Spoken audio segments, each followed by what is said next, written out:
Hey Gratitude Seeker, in today's episode I will share with you an experience that I had yesterday that really made me think about gratitude and the habit of it. Involves a match and the best woman tennis player in the world.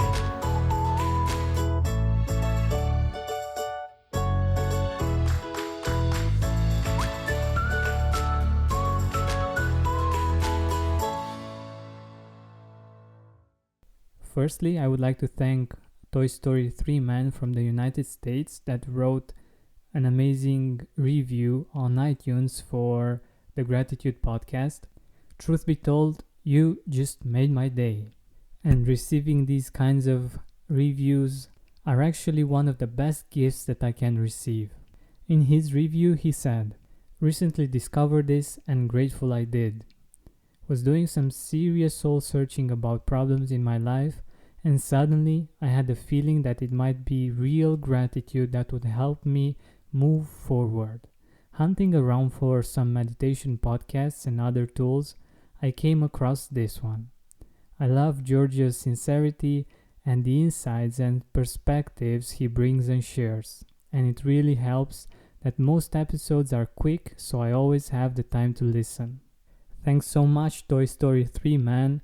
Don't know your actual name, but I really appreciate you writing this review on iTunes. It really means a lot to me. Oh, and I wanted to thank those of you that left ratings for the podcast on iTunes and Apple Podcasts. We are at 50, almost entirely 5-star reviews for the Gratitude podcast, and this is just amazing. I feel really blessed to be able to do this work and to serve you. So thank you so much for all of your support. Set, game, match. Yesterday I was watching a tennis game between the number one woman tennis player in the world. That's actually a Romanian. Her name is Simona Halep. And even though I'm not a huge fan of tennis, the fact that she has achieved great results in this field made me wanna watch the game and get inspired by her attitude, by her ability to achieve great results in spite of coming from humble beginnings. And to be honest, I started watching her matches after she became one of the best tennis players in the world. And I wanted to watch the match because I thought it will be a really easy win for her, and I would watch some quality tennis being played. But to my surprise, things didn't go that way, even though it was the first match from Miami Open, and she usually doesn't have any kind of problems getting to the finals. Or so I thought, because until this match I only watched the semifinals and the finals. And that made me think about how we perceive the people that are successful, the people that are happy. We have one bit of information and we create an entire story about them. Like, of course, for them it's really easy to be successful or really easy to be happy, or it's something normal for them somehow. But watching the game I realized that it's a lot of work, and every single match she has to give her best.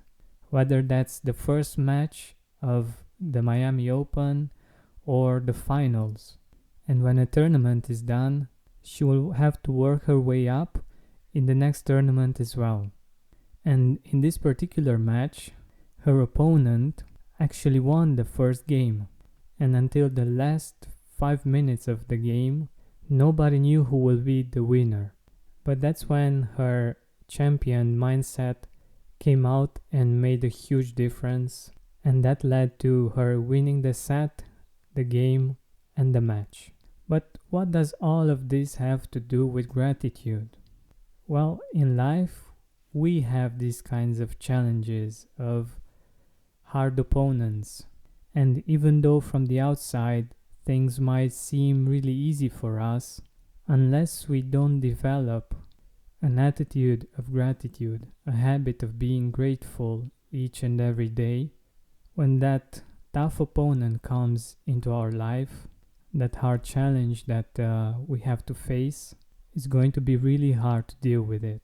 And also, when we think about the things that we dream about, that we want in our life, sometimes they take a lot of time to materialize, and it might make it hard for us to keep that positive gratitude feeling about that dream of ours that we want to manifest, especially when we see on TV others that seem to be able to do things much faster than we are doing them, or so it seems.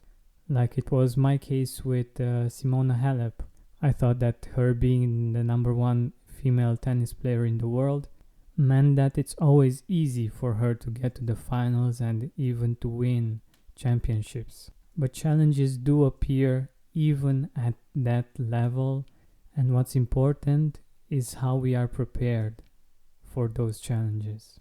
This is why I believe gratitude is so priceless, because it's not just a feeling that makes us feel great, but it's also a helping hand when things go sideways.